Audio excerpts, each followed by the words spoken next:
ರಮೇಶ್ ಚೌಗ್ಲೆ ಅವರ 54ನೇ ಹುಟ್ಟುಹಬ್ಬದ ನಿಮಿತ್ತ ವರದ ಏತ ನೀರಾವರಿ ಸಹಕಾರಿ ಸಂಘ ಉದ್ಘಾಟನೆ. ಕಾಗವಾಡ ದೇಶದಲ್ಲಿ ರೈತರು ಬೆಳೆದ ಬೆಳೆಗಳಿಗೆ ಬೆಂಬಲ ಬೆಲೆ ಸಿಗುತ್ತಿಲ್ಲ. ಎಲ್ಲ ಕ್ಷೇತ್ರದಲ್ಲಿ ಬೆಲೆ ನಿಗದಿಯಾಗುತ್ತದೆ. ಆದರೆ ರೈತರು ಬೆಳೆದ ಬೆಳೆಗಳಿಗೆ ಕವಡೆ ಕಾಸಿನ ಕಿಮ್ಮತ್ತು ಇಲ್ಲದಾಗಿದೆ.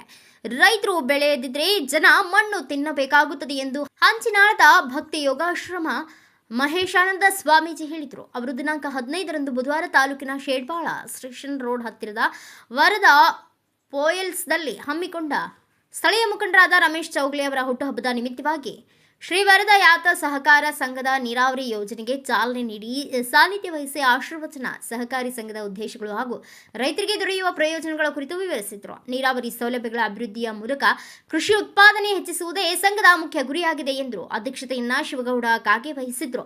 ವೇದಿಕೆ ಮೇಲೆ ಶಿರಗುಪ್ಪಿ ಶುಗರ್ಸ್ನ ಎಂಡಿ ಅರುಣ್ ಫರಾಂಡೆ, ವೀರೇಂದ್ರ ಜಾಡರ್, ಸುಭಾಷ್ ಕಟಾರೆ, ಜ್ಯೋತಿ ಕುಮಾರ್ ಪಾಟೀಲ್, ಅಜಿತ್ ಚೌಗ್ಲೆ, ರವಿ ಪೂಜಾರಿ ಇದ್ದರು. ಈ ವೇಳೆ 53ರ ವಸಂತವನ್ನ ದಾಟಿದ 54 ಸಂಭ್ರಮದಲ್ಲಿರುವ ಯುವಧುರಿನ ರಮೇಶ್ ಚೌಗ್ಲಾ ಅವರನ್ನ ಶ್ರೀಗಳು ಶಾಲು ಹೊತ್ತಿಸಿ ಸತ್ಕರಿಸಿದ್ರು.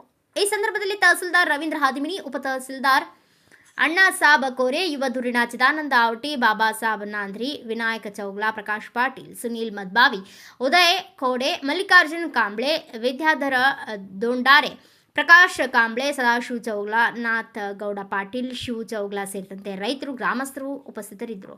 ಶಿಕ್ಷಕ ಅಶೋಕ್ ಪಾಟೀಲ್ ನಿರೂಪಿಸಿದರು. ರಾಜಗೌಡ ಪಾಟೀಲ್ ಸ್ವಾಗತಿಸಿದರು. ವೃಷಭ ಚೌಗ್ಲೆ ವಂದಿಸಿದ್ರು. ಆಶೀರ್ವಾದ ಮಾಡಿ ಮತ್ತು ಮಳೆ ದಾಟಿಗೆ ಸೇರದಲ್ಲ. ಇದಕ್ಕಿಂತ ಚಮತ್ಕಾರ ಯಾವುದು ನಿಸರ್ಗದೊಳಗ ಏನೇನೋ ಸೂಕ್ಷ್ಮವಾಗಿ ನಡೀತಾವ, ನಾವು ನೋಡಕ್ ಆಗಿಲ್ಲ. ಸುಮಾರು 1000 ಜನರಿಗೆ ಊಟ ವ್ಯವಸ್ಥೆಯನ್ನು ಮಾಡಿದ್ದಾರೆ. ಗುರುಗಳನ್ನು ಹಿರಿಯರನ್ನು ಕರೆಸಿದಾಗ ಒಂದು ಹನಿ ಬಿದ್ದು 4 ಹನಿ ಬಿದ್ದೆಲ್ಲ ಅದನ್ನ ಕಾರ್ಯಕ್ರಮಕ್ಕೆ ಹೋಗ್ತಿದ್ವಿ. ಆ ಕಡೆ ನೋಡ್ತಿದ್ರು, ಓಡಾಡ್ತಿದ್ರು, ಹೆಂಗ ಕೆಲವು ಜನ ಕುರ್ಚಿ ಕೈಯಾಗಿ ಹಿಡ್ತಿದ್ರು. ಅದ್ರ 4 ಹನಿ ಬಿದ್ದಾವ. ಸ್ವಾಗತ ಮಾಡಿದ ಇವತ್ತಿನ ದಿನ ರಮೇಶ್ ಅನ್ನೋರು ಏನನ್ನೋದು ನಾವೆಲ್ಲ ಬಹಳ ಕೊಂಡಾಡಿದ್ರಿ. ಅವ್ರ ಬ್ಯಾಂಕ್ ಬ್ಯಾಲೆನ್ಸ್ ಎಷ್ಟೈತಿ ನಮಗ್ ಹೆಣ್ಣು ಹೇಳಿಲ್ಲ. ಅವ್ರು ಹೇಳೋದು ಬೇಡ. ಬ್ಯಾಂಕ್ ಬ್ಯಾಲೆನ್ಸ್ ಎಷ್ಟೈತಿ ಗೊತ್ತಿಲ್ಲ. ಅದ್ರ ಊರ್ ಹೊರಗೆ 4 ಕಿಲೋಮೀಟರ್ ಮ್ಯಾಗ ಹುಟ್ಟದ ಸಲುವಾಗಿ ಎಲ್ಲ ಕಡೆ ಸಾವಿರಾರು ಗಟ್ಟಲೆ ಜನ ಪ್ರೀತಿಯಿಂದ ಇದು ಬಂದೆಲ್ಲ ಇದ ನಿಜವಾಗಿರ್ತಕ್ಕಂಥ ಬ್ಯಾಲೆನ್ಸ್ ಅದ ಜೀವನಕ್ಕೆ. ಬ್ಯಾಂಕ್ ಬ್ಯಾಲೆನ್ಸ್ ಹೆಚ್ಚಾಗ್ತದೆ. ಬದುಕಬೇಕಾದ್ರೆ ರೊಕ್ಕ ಎಲ್ಲರಿಗೂ ಬೇಕು.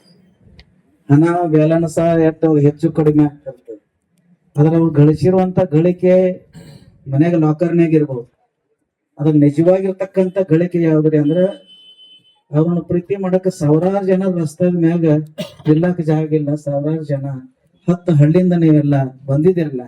ಇದೇ ನಿಜವಾಗಿರ್ತಕ್ಕಂಥ ಅವ್ರ ಗಳಿಕೆ ಅಂತ ನಾವು ಇವತ್ತಿನ ದಿನ ಅನ್ಬಹುದು. ಜಗತ್ತಿನೊಳಗ ಎಲ್ಲರೂ ಹುಟ್ಟಿ ಜಗತ್ತಿನಲ್ಲಿ ಬಾಳಿ ಬದುಕ್ತಾ ಇದ್ದೀವಿ. ಆದ್ರೆ ಮನುಷ್ಯ ಒಂದು ಪರಿವಾರಕ್ಕೆ ಈ ಭೂಮಿಗೆ ಭಾರಾಗಿ ಬದುಕೋಕ್ಕಿಂತನೂ ಕೂಡ 4 ಮಂದಿಗೆ ನೆರಳಾಗಿ 4 ಮಂದಿಗೆ ಸಿಹಿ ಆದಂತ ಸಹಕಾರವನ್ನು ಕೊಟ್ಟು ಬದುಕ್ತೀವಲ್ಲ, ಇದಕ್ಕೊಂದು ಜೀವನ ಅಂತ ಹೇಳ್ತಾರೆ. ಯಾಕ್ರಿ ಸ್ವಾಮೀಜಿ ಅಂತ ಹೇಳಿದ್ರೆ 100 ವರ್ಷ ಜಗತ್ತಿನಲ್ಲಿ ಎಷ್ಟೋ ಜನ ಬದುಕಿದ. ಜಗತ್ತಿನಾಗ ಒಂದು ರಾಮಾಯಣದಾಗ ರಾಮನೂ ಇದ್ದ, ರಾವಣನೂ ಇದ್ದ. ಆದ್ರೆ ಭಾರತ ದೇಶ ತುಂಬೆಲ್ಲ ರಾಮನ ಮಂದಿರಗಳಾದ ವಿನಃ ರಾವಣ ಮಂದಿರ ಆಗಿಲ್ಲ. ಸ್ಟೋರಿ ಒಳಗ ನಾವು ಅದಾನ. ಅದ್ರ ಕಳ್ತನ ಮಾಡ್ಯಾನ, ಯಾರ್ದೋ ಅಪಹರಣ ಮಾಡ್ಯಾನ, ಅಹಂಕಾರದಿಂದ ಬದುಕ್ಯಾನ. ಧರ್ಮವಂತ ನೀತಿವಂತನ ಕೆಡಸಾಕ್ ಪ್ರಯತ್ನ ಮಾಡೋದ್ರಿಂದ ರಾವಣ ಗುಡಿಗಳು ಕಟ್ಟಲಿಲ್ಲ. ಅದ್ರ ಕಲ್ಲು ಮುಳ್ಳುಗಳನ್ನ ತುಳಿದ್ರು ಚಿಂತೆ ಇಲ್ಲ. ಒಬ್ಬ ರಾಜ ಭಿಕ್ಷೆ ಬೇಡದ್ರ ಚಿಂತೆ ಇಲ್ಲ. ತನ್ನ ನೀತಿಯನ್ನ ಧರ್ಮವನ್ನು ಬಿಡಲಾರದೆ ಧರ್ಮಕ್ಕಾಗಿ ನ್ಯಾಯಕ್ಕಾಗಿ ಬಾಳಿ ಬದುಕೋದ್ರಿಂದ ರಾಮನ ಗುಡಿಗಳು ಹನುಮಂತನಗಳು ಜಗತ್ತಿನೊಳಗೆ ಬಾಳ ಹೆಚ್ಚದ ಅಲ್ಲ. ಹಾಗಾಗಿ ಜಗತ್ತಿನೊಳಗೆ ನಾವ್ ಇದ್ದಾಗ ನಮ್ ಸುತ್ತಮುತ್ತ ಒಳ್ಳೆ ಸುಮ್ಮನೆ ನೀವು ಕುಂತೇರಂತ ಒಂದ್ ಮಾತು ಹೇಳೋದು. ಯಾರೋ ತಿಂದು ಹೋಗದಂತ ಒಂದು ಮಾವಿನ ಬೀಜ ಅಂಬೇಚ ಕುಯ್ ಒಂದು ಮಾವಿನ ಬೀಜ ಎಲ್ಲೋ ತಿಂದು ತಿಪ್ಪಾಗಿ ಹೋಗದ ಸುಮ್ ಬೆಳಂಗಿಲ್ಲ. 4 ಹನಿ ಮಳಿ ಬಿದ್ರೆ ಒಂದ್ 2 ತಪಲ ತಗೊಂಡ್ ಮ್ಯಾಗ ಬರ್ತವೆ. ಟ್ರ್ಯಾಕ್ಟರ್ ತುಂಬ್ಕೊಂಡು ಹೊಲದ್ ಹೋಗಿ ಖಾತಾ ತಗೊಂಡ್ ಹೋಗತ್ನ್ಯಾಗ ಗಾಡ್ಯಾಗ ಹೋದ್ ಬಳಕ ಯಾವ ಮನುಷ್ಯ ಏನೋ ಕಥದಾಗ ಬಂದೈತಿ ಹಂಗ ಮುರಿಯೋದ್ ಬೇಡ ಅಂತ ಸುಮ್ಮ ಒಡ್ಡದ ಮ್ಯಾಗ ಹಿಂಗ್ ಹೋಗದ ಕಾಲೇ ತುಳಿದು ಹೋಗ್ತಾನ. 10 ವರ್ಷದೊಳಗ 1000 ಮಂದಿ ಕೊಂಡಾಟ ಒಂದು ನೆಳದ ಗಿಡ ಆಗ್ತದೆ. ಮತ್ತ 100 ವರ್ಷ ತನ ವರ್ಷ ಒಂದು 2000 ಮಾವಿನಕಾಯಿ ಕೊಡ್ತದೆ. ಕೋಟಿ ಬೆಲೆ ಬಾಳುವಂತ ಆಕ್ಸಿಜನ್ ಕೊಡ್ತದೆ. 100 ವರ್ಷ ಆಗ್ಯದ ಹಳಿದಾಗಿ ಮುರ್ಕೊಂಡ್ ಬಿದ್ರು ಸಹಿತ ಮತ್ತ ರೈತನ ಮನಿ ಬಾಗಲ ಕಿಡಿಕಿ ಆಗಿ ಮತ್ತ 100 ವರ್ಷ ಅವ್ನ ಮನಿ ಬಾಗಲ ಕಾಯ್ತದ.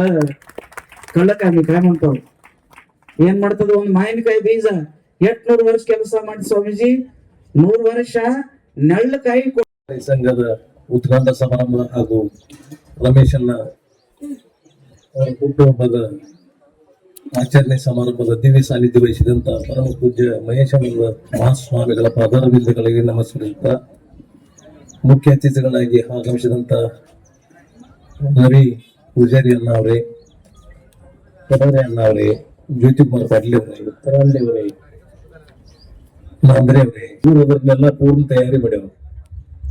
ಒಂದು ಸಹಕಾರಿ ನೀರಾವರಿ ಸಂಘ ನಡೆಸಬೇಕಾದ್ರೆ ಬಹಳ ತುಂಬಾ ಕಷ್ಟ. ಅದು ನಮ್ಮ ಕರ್ನಾಟಕದಲ್ಲಿ ಒಂದು ಉತ್ತರ ಕರ್ನಾಟಕದಲ್ಲಿ ಅಷ್ಟೇ ಇವು ಸಹಕಾರಿ ಸಂಘಗಳಿದಾವೆ, ದಕ್ಷಿಣ ಕರ್ನಾಟಕದಲ್ಲಿ ಇಲ್ಲ.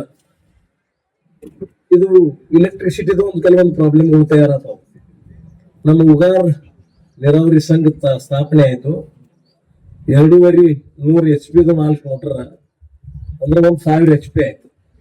ಅದಕ್ಕ 2,400 ರೈತರು ಈಗಾಗಲೇ 13 ಕೋಟಿ ರೂಪಾಯಿ ನಾವು ಕರ್ನಾಟಕ ಸರ್ಕಾರ ತುಂಬುವಂತ ಪರಿಸ್ಥಿತಿ ನಿರ್ಮಾಣ ಆಗೈತಿ.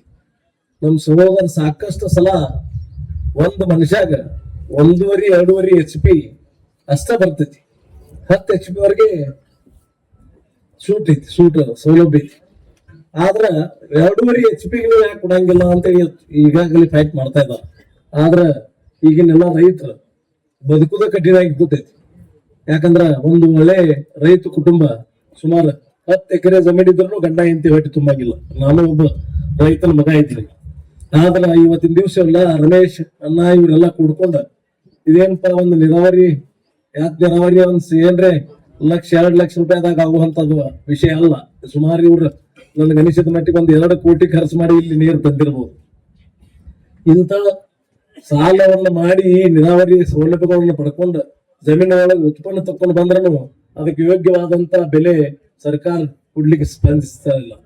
ಇಂಥ ಸಂದರ್ಭದೊಳಗೆ ಇವ್ರ ಒಂದು ಉದ್ಯೋಗ ಮಾಡ್ಕೊಂತ ಮತ್ತ ರೈತರು ಯಾವಾಗಲೂ ಸ್ವಂತ ಜಮೀನದೊಳಗೆ ಒಂದು 10 ಎಕರೆ ಜಮೀನದೊಳಗೆ ತಮ್ಮ ಮನಿ ನಡೆಸೋದಲ್ಲದ ಹೊರಗಿಂದ ಏನ್ರ ಬಿಸಿನೆಸ್ ಇದ್ರನ ಬದುಕ್ಲಿಕ್ಕೆ ಸಾಧ್ಯ ಐತಿ. ಬಿಸಿನೆಸ್ ಇಲ್ಲ ಅಂದ್ರೆ 10 ಎಕರೆ ಜಮೀನವ್ರು ಈಗಿನ ಕಾಲದೊಳಗೆ ಬದುಕ್ಲಿಕ್ಕೆ ಸಾಧ್ಯ ಇಲ್ಲ. ಇಂಥ ಸಂದರ್ಭದೊಳಗೆ ಇವ್ರ ನೀರಾವರಿ ಒಂದು ಸಾಲ ಆಗ್ಲಿ ಬ್ಯಾಂಕ್ ಲೋನ್ ಆಗ್ಲಿ ಏನಾದ್ರೂ ಮಾಡ್ಕೊಂಡು ಒಂದು ನೀರಾವರಿ ಸೌಲಭ್ಯವನ್ನು ಮಾಡ್ಕೊಂಡು ತಮ್ಮ ಮಕ್ಕಳಿಗೆ ಒಳ್ಳೆ ಉದ್ಯೋಗಗಳನ್ನ ಸೃಷ್ಟಿ ಇವತ್ತಿನ ದಿವಸ ಬದುಕೋದು ಬಹಳ ಅವಶ್ಯಕತೆ. ಈಗಿನ ಯುವ ಪೀಳಿಗೆಗಳನ್ನ ಎಲ್ಲ ನೀವು ನೋಡಾಕಿದ್ದೀರಿ, ಏನ್ ಹೇಳಕ್ ಹತ್ತುದಿಲ್ಲ. ರಮೇಶನ ಬಗ್ಗೆ ಸಾಕಷ್ಟು ನಮ್ಗೆ ಗುರುತು ಐತಿ. ರಮೇಶ್ ಹೆಂಗದಾರು, ಅವ್ರ ಫ್ಯಾಮಿಲಿ ಹೆಂಗೈತಿ, ಬಡ ಕುಟುಂಬ ರೈತ ಕುಟುಂಬದೊಳಗೆ ಜನಿಸಿ ಬಂದಂತ ಒಂದು ಮಣಿತಾಣ ಇದು. ಆದ್ರ ಅವ್ರಿಗೊಂದು ಎಷ್ಟೊಂದು ಗೌರವ ಕೊಡ್ಬೇಕಾದ್ರೆ ಅವ್ರ ಸ್ವಭಾವ ಉಪಸ್ಥಿತಿಯಲ್ಲ ಕಾಗವಾಡ ಗ್ರಾಮಸ್ಥ ಮತ್ತೆ ಬಾಕಿ ಎಲ್ಲರಿಗೂ ನಮಸ್ಕಾರ. ಈಗ ನಮ್ಮ ಜಾಗರಣ ಅಂತ ಎಲ್ಲ ಅವ್ರ ಬಗ್ಗೆ ಹೇಳಿದ್ದಾರೆ. ಮೊದಲೇದು ಹೇಳ್ಬೇಕಾದ್ರೆ ಅವ್ರಿಗೆ 54ನೇದ ಹುಟ್ಟೆಗೂ ಶುಭೇಚ್ಛೆಗಳು. 2ನೇದು ಹೇಳ್ಬೇಕಾಯ್ತಂದ್ರೆ ಎಲ್ಲಾರು 50 ವಯಸ್ಸು ಆದ್ಮೇಲೆ ಏನ್ ಮಾಡೋದ ಅನ್ಕೊಂತಾರೆ. 50 ಆದ್ಮೇಲೆ ಒಂದೊಂದು ಪ್ರಗತಿ ಮಾಡ್ತಾ ಇದಾರೆ. ಒಂದ್ ಬಿಸಿನೆಸ್ ಆಗಿರೋರು, ಒಂದ್ ಈಗ ನೀರ್ದೆಲ್ಲ ವ್ಯವಸ್ಥೆ ಆಗೈತಿ ಹೊಲಕ್ಕೆಲ್ಲ. ಸೊ ಅದ್ರದೊಂದು ಚಲೋ ರೈತರ ಅದು ಒಂದು ಆ ವಿಷಯದಾಗ ಅವ್ರಿಗೆ ಬೀಳ್ತಾ ಇದಾರೆ. ನೀರಿದ್ದ ವಿಷಯ ಹೊಲ ಇಲ್ಲ ಅಂತಾರಲ್ಲ, ನೀರ್ ವ್ಯವಸ್ಥೆ ಇದ್ದಾಗ ಹೊಲ ಚಲೋ ಬೆಳಿತಾರೆ. ಬನ್ನಿ ಹೇಳಿ ಒಂದು 7 ಎಕರೆ ಹೊಲ ಕಬ್ಬು ಐತಿ, ಚೆನ್ನಾಗಿ ಬೆಳಿತಾರೆ.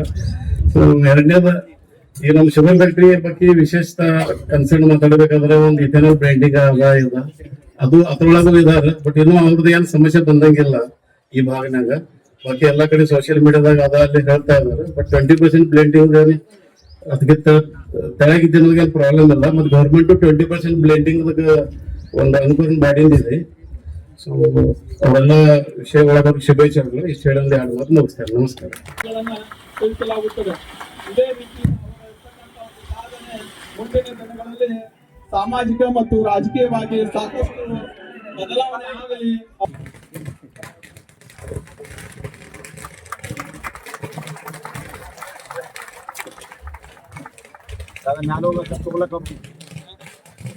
ಹುಟ್ಟುಹಬ್ಬದ ನಿಮಿತ್ತ ಕೇಕ್ ಕಟ್ ಮಾಡಲಾಗಿದೆ. ಎಲ್ಲ ಗಣ್ಯಮಾನ್ಯರಿಂದ ಜೀವನ ಒಳ್ಳೆ ರೀತಿ ಆಗಲಿ. ಅವರ ದಾರಿದೀಪ ಕೇವಲ ಅವರ ದುಡಿಮೆ ತಾಳ್ಮೆ. ಬ್ಯೂರೋ ರಿಪೋರ್ಟ್ ಚಂದ್ರಕಾಂತ್ ಕಾಂಬ್ಳೆ, ಭಾರತ ವೈಭವ news Kagwad. Thanks for watching Read, Discuss and Debate with editor Dr. Yan Prashant Rao. Wanted reporters in print, digital and visual media for Bharat Vaibhav Daily Newspaper, BV News 5 Channel and BV Fast Web News from all the talukas of Karnataka, Goa and Maharashtra. If interested, send your resume to 9019229369